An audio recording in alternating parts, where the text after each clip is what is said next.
Entrevista Venevisión. Líder en opinión. Por tu canal independiente, Venevisión. Amigos, bienvenidos a Entrevista Venevisión. A esta hora nos acompaña Miguel Rodríguez Torres, exministro de Interior, Justicia y Paz. Bienvenido a Entrevista Venevisión. Gracias, Elianta. Bueno, lo hemos visto muy activo en las redes sociales últimamente, además que cada vez que un tuit de usted sale, se convierte en noticia. Muchísimas gracias por aceptar esta invitación el día de hoy. ¿Qué está haciendo? ¿Dónde se encuentra? Porque creo que es la pregunta que muchas personas se hacen. Bueno, en primer lugar, dedicado un poquito a la familia, a mí como persona y al trabajo agropecuario. Mi familia tiene una tradición agropecuaria de más de 50 años. Mi papá es productor agropecuario en el Alto Apure, de los fundadores del Alto Apure como sector agropecuario. Y bueno, mi familia hay ingenieros agrónomos, profesores universitarios de agronomía. Entonces, es una tradición de familia que yo estoy tratando de continuar ahora desde mi posición de retiro de la Fuerza Armada. Ahora, usted ha sido, por supuesto, ministro de Interior, Justicia y Paz, 1 año y medio. Estuvo en un cargo, además, emblemático en un país donde el tema de la seguridad siempre ha sido noticia. Sin embargo, queríamos pulsar un poco cuál es su posición actual en relación con el Partido Socialista Unido de Venezuela. Mira, yo sigo siendo chavista. Yo soy originariamente chavista. Yo nací políticamente de la mano del comandante Chávez.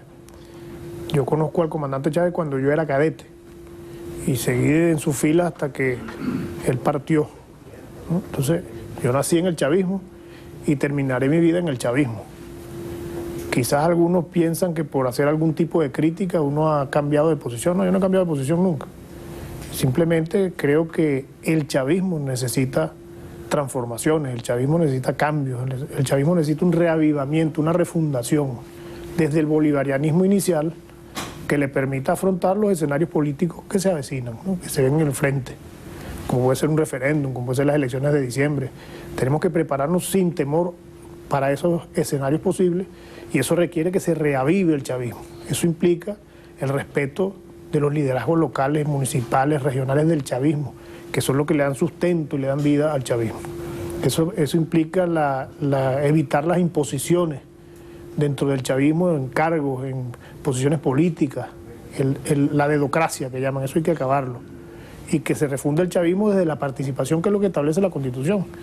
Nosotros, para poder promover la Constitución que tenemos, que transformó el modelo hacia una democracia participativa y protagónica, tenemos que partir nosotros como fundadores del chavismo en creer y aplicar la participación protagónica.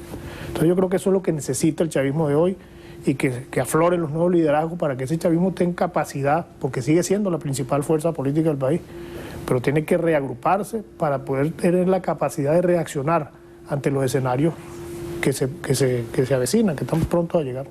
Sí, porque parte de las opiniones que se gestan a raíz de estas opiniones que usted ha generado a través de las redes sociales, algunos voceros de oposición dicen, bueno, pareciera que el general Rodríguez Torres está asumiendo posiciones distintas, posiciones políticas distintas. ¿Cuál es su posición política? ¿Cuáles son sus aspiraciones políticas? Mira, desde el punto de vista de aspiración, yo siempre lo que he aspirado es servirle a mi país. Yo soy un servidor formado en la Fuerza Armada para trabajar por mi país. Ahora, ¿qué posiciones he asumido? Bueno, he asumido simplemente lo que mi conciencia me dice y lo que expresaba yo cuando yo participaba en el alto mando político. Así que yo salí del alto mando político y no hay otros espacios para el debate. Entonces se utilizan las redes sociales. Y yo no he dicho ahí nada que no se sepa, sino he dicho lo que la gente realmente siente en la calle. Parte de la crisis que tenemos, ¿dónde se expresa? Bueno, en una discusión entre los dos sectores que están al mando ahorita en la Asamblea y el Gobierno, donde se discuten una cantidad de cosas que no son los problemas reales que tiene la gente. Venezuela está atravesando una severa crisis en 2 órdenes fundamentales, la economía y la seguridad ciudadana. Esos son 2 problemas fundamentales de la crisis que tenemos hoy. Entonces uno ve discusiones en la Asamblea Nacional, que si le dan los títulos a la gente, que si la amnistía, que si una cantidad de temas que se discuten a diario en la Asamblea y se olvidan que abajo la gente está sufriendo porque no consigue las medicinas, porque tiene que hacer cola para conseguir alimentos, que el problema de la seguridad ciudadana es un problema transversal de la sociedad venezolana, que es lo que se debe discutir y buscarle soluciones entre los dos sectores sentados en una mesa, acordando puntos de acuerdo, puntos de coincidencia para poder avanzar en la resolución de esa crisis. Luego de solventar la crisis, bueno, vendrán las posiciones pueden imponer sus posiciones ideológicas, discusiones ideológicas, partidistas, electorales, pero hay que resolver la crisis de la gente está esperando que se le resuelva la crisis. Ahora, medularmente entonces, ¿cuál es el problema que tenemos ahorita los venezolanos? O sea, ¿por qué no se avanza? ¿Y el juego está trancado? Mira, problemas tenemos muchos, pero creo que la obligación de la dirigencia política es afrontar estos dos problemas puntuales que están haciendo crisis para poder entonces ver el país con una visión mucho más amplia. ¿Eso está ocurriendo? Creo que no. Creo que el gobierno está haciendo un esfuerzo por su lado, la asamblea anda por el suyo y no entienden que por encima de las posiciones ideológicas, partidistas, grupales, por encima de eso están los problemas de la gente. Es distinto ser un candidato a algo y después ser un gobernante o ser un diputado. Después que usted gana una elección, usted se debe a los 30 millones de venezolanos, no solamente a los que votaron por usted. Y yo creo que todos los que están ahorita en posiciones de poder tienen que asumirlo eso así, que tienen que gobernar para todos, tienen que cambiar el discurso, tienen que cambiar la acción política, las estrategias, para que todos los venezolanos se incluyan. Mira, el problema de la seguridad ciudadana no se resuelve solamente con policía, porque es un problema social, y hasta que la sociedad no lo asuma así, no lo vamos a poder resolver. El diálogo, o como lo quieran llamar, no es, porque aquí se ha hecho un complejo, ¿no? Cuando dicen el que dialoga es traidor, y no es así. Mira, la FARC está dialogando con Santos, que era su peor enemigo. Obama va a visitar a Cuba. Cuba era la meca del antiimperialismo. Quiere decir que estamos en un mundo que está en transformación permanente y nosotros no podemos quedarnos atrás. ¿Cómo es que si esos sectores dialogan, no puede sentarse la oposición, el gobierno, los empresarios, a buscarle soluciones inmediatas a la crisis? Porque después vienen las soluciones estructurales al país. Pero ¿cómo es que no se puede hacer eso si en esos sectores tan radicales se sientan, discuten y llegan inclusive a soluciones, a decisiones? Eso es lo que hay que hacer en este país. Ahora, ¿cómo llegar al consenso general? Porque además las mesas de trabajo, las hemos visto, no son nuevas, los llamados a diálogo, además de parte y parte, tampoco son nuevos, se han sentado todos en una misma mesa. ¿Qué hace falta para que ese diálogo además se transforme en acciones efectivas para poder impulsar el país hacia adelante? Mira, lo primero que tenemos que hacer es evitar que se impongan los extremos, porque siempre cuando se inicia un proceso de diálogo, quienes tumban ese proceso, quienes rompen los puentes, son los extremos. Para ilustrarte lo que el diálogo puede hacer, te puedo hablar de lo que hizo el presidente Maduro cuando llegó al gobierno en 2013. Él llamó a todos los gobernadores de oposición, a todos los alcaldes, y me asignó a mí la tarea de abrir un diálogo permanente y sacar el tema de la seguridad ciudadana de la discusión electoral.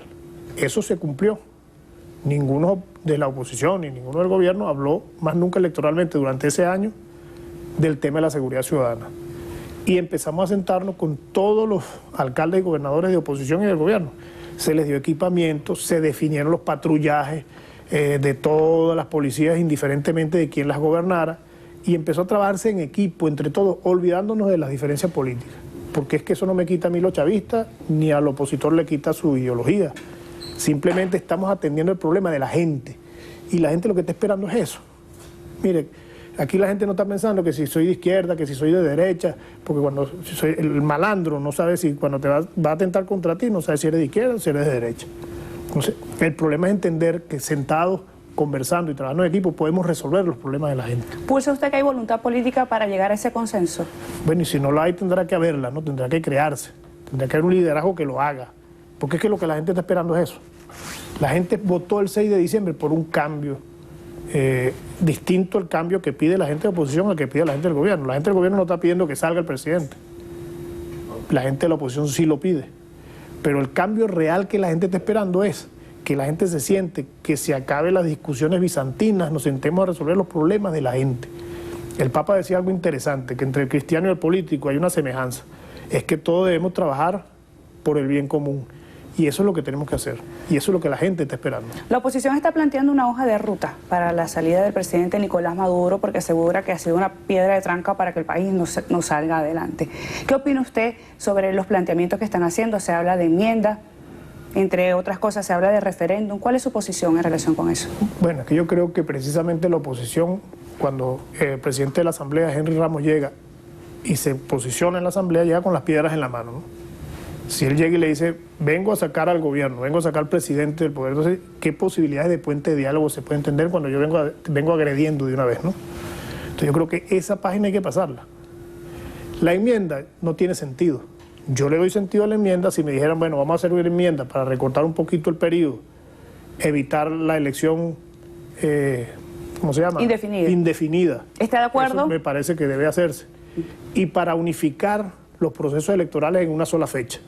Porque una de las distorsiones que tienen las políticas públicas nuestras es que siempre se van corriendo los tiempos de las decisiones, porque todos los años hay una elección. Entonces, si eso tiene lo bueno de que, bueno, sí, es democracia en su mayor expresión, bueno, también tiene como cosa mala que las decisiones siempre se están retardando, se están posponiendo porque hay una elección de por medio. Entonces, si esa fuera la enmienda, tendría mucho sentido. El referéndum, eso es un logro de la propia revolución. La revolución lo propuso en la Asamblea Constituyente, entró a la Constitución y está ahí. Entonces, somos nosotros los que menos debemos oponernos a eso. Si la oposición recoge su firma y cumple con lo que está establecido en la ley, que llame a referéndum, sin miedo. Ahí es donde más te repito lo que te decía hace rato. Ahí es donde se requiere que el chavismo se reavive desde ya. Creo que Aristóbulo dio un paso importante, fue el único que dio un paso interesante cuando pasaron las elecciones del 6 de diciembre y puso su cargo en la Dirección Nacional a la Orden. Creo que hay que refundar el chavismo, hay que relanzar el chavismo, hay que reavivar el chavismo para enfrentar cualquiera de esos escenarios sin temor.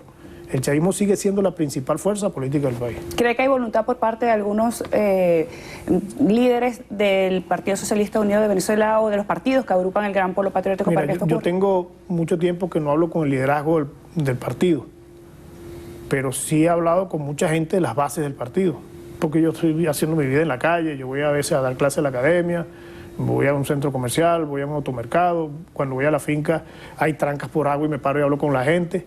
Y la gente está siente la necesidad de un cambio, que el liderazgo se renueve, que se respeten esos liderazgos que a veces son elegidos en una elección del partido y después son excluidos, porque llegó un gobernador y puso el que le parece. Todos esos vicios de la política partidista hay que acabarlos si queremos refundar un chavismo con mucha fuerza que pueda trasvasar estos retos que nos vienen enfrente. General, usted fue ministro de Interior, Justicia y Paz en un país donde el tema de la seguridad siempre ha sido noticia. ¿Cómo pulsa la situación actual del país en este ámbito? Mira, la seguridad ciudadana, en mi criterio, sigue siendo el primer problema del país. Tenemos una crisis económica que sin duda alguna tiene dentro de sus componentes el problema de la seguridad ciudadana. La seguridad ciudadana toca todos los sectores del país y sigue siendo hoy por hoy el primer problema de Venezuela. ¿Por qué toca el sector productivo? Bueno, porque si tú estás en una finca, te llega una banda y tienes que pagar la extorsión. Si eres constructor, una gente que se disfraza sindicalista y va y te cobra y te extorsiona. La gente, en un país donde hay este tipo de homicidios permanentemente y este tipo de noticias, difícilmente la gente se disponga a la inversión extranjera y nacional. Entonces, sin duda alguna, la seguridad ciudadana es un reto, es el desafío de todos los venezolanos que le va a sumar al esfuerzo económico que haya que hacer para rescatar la economía venezolana. Entonces, sigue siendo el primer problema del país. Desde el punto de vista del Ejecutivo, desde el punto de vista del Parlamento, desde el punto de vista ciudadano, ¿cuáles son los principales retos que tenemos? Primero, como sociedad, segundo, el gobierno y tercero, el Parlamento, que en este momento está en manos de la oposición. Mira, yo creo que el primer reto es lograr el diálogo, lograr puntos de acuerdo en los dos temas que están haciendo crisis, que es la economía y la seguridad ciudadana. Ya en la seguridad ciudadana hubo un ejercicio exitoso, que es a través de la Gran Misión A Toda Vida y el Plan Patria Segura. Bueno, hagan de eso una ley nacional y que todo el que gobierne tenga que cumplirla, porque esas son políticas que en el largo plazo es que tú empiezas a ver los mejores resultados. Entonces, eso es un punto que pudiese convertirse en un punto de unidad nacional, para que todos trabajemos por eso. ¿O a quién no le afecta aquí el tema de la seguridad? A todos nos afecta. Igualmente con el tema de la economía. Hay decisiones que hay que tomar en materia económica, ya se están tomando decisiones, el presidente ha estado tomando decisiones que son importantes y que inclusive estaban retardadas, ya se están tomando, pero todavía quedan muchas cosas por hacer en la economía. Bueno, llámese a los mejores técnicos del país, aquí hay economistas muy brillantes que planteen esas decisiones y se discutan a nivel nacional y se hagan un gran debate y se tomen decisiones consensuadas. Y estoy seguro que todos los venezolanos apoyarían en unidad nacional eso, eso, sin que eso entre en una discusión y un debate electorero, ¿no? Bien, esperemos que esos puntos de encuentro lleguen más temprano que tarde y todos los venezolanos podamos ver y mirarnos a los ojos firmemente y ver y demostrarnos que son muchas más las cosas que nos unen que las que nos separan. Sí, eso es correcto. Miguel Rodríguez Torres, exministro de Interior, Justicia y Paz, a ustedes muchísimas gracias por habernos acompañado.